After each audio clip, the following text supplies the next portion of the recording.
حضرت واصلہ بن اسقع رضی اللہ تعالی عنہ سے سنا، وہ کہہ رہے تھے، میں نے رسول اللہ صلی اللہ علیہ وسلم کو یہ فرماتے ہوئے سنا،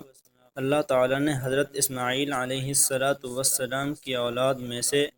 کنانہ کو منتخب کیا، اور کنانہ میں سے قریش کو منتخب کیا،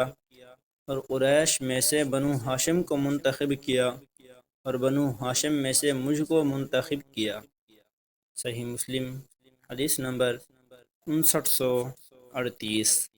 حضرت جابر بن سمرہ رضی اللہ تعالی عنہ سے روایت ہے، رسول اللہ صلی اللہ علیہ وسلم نے فرمایا،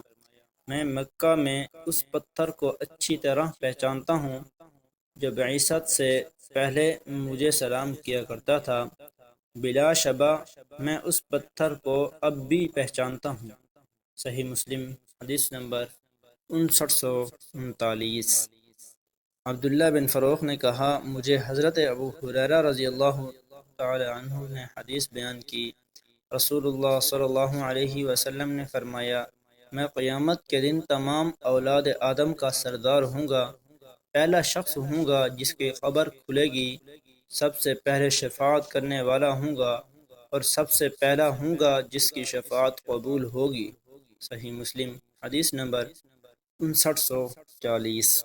ثابت نے حضرت انس رضی اللہ تعالی عنہ سے روایت کی، رسول اللہ صلی اللہ علیہ وسلم نے پانی طرف فرمایا تو ایک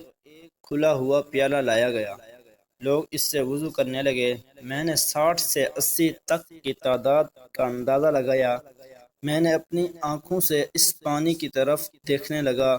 وہ آپ کی انگلیوں کی طرف میں درمیان سے پھوٹ رہا تھا۔ صحیح مسلم حدیث نمبر 5941۔ اسحاق بن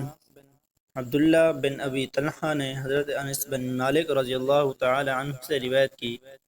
انہوں نے کہا، میں نے رسول اللہ صلی اللہ علیہ وسلم کو دیکھا کہ عصر کا وقت آ چکا تھا، لوگوں نے وضو کا پانی تلاش کیا، انہیں نہ ملا، پھر رسول اللہ صلی اللہ علیہ وسلم کے پاس وضو کا کچھ پانی لایا گیا، رسول اللہ صلی اللہ علیہ وسلم نے اس برتن میں اپنا دست مبارک رکھ دیا اور لوگوں کو اس پانی میں سے وضو کا حکم دیا، کہا تو میں نے دیکھا کہ پانی آپ کی انگلیوں کے نیچے سے پھوٹ رہا تھا، اور لوگوں نے اپنے آخری آدمی تک اس سے وضو کر لیا۔ صحیح مسلم حدیث نمبر 5942۔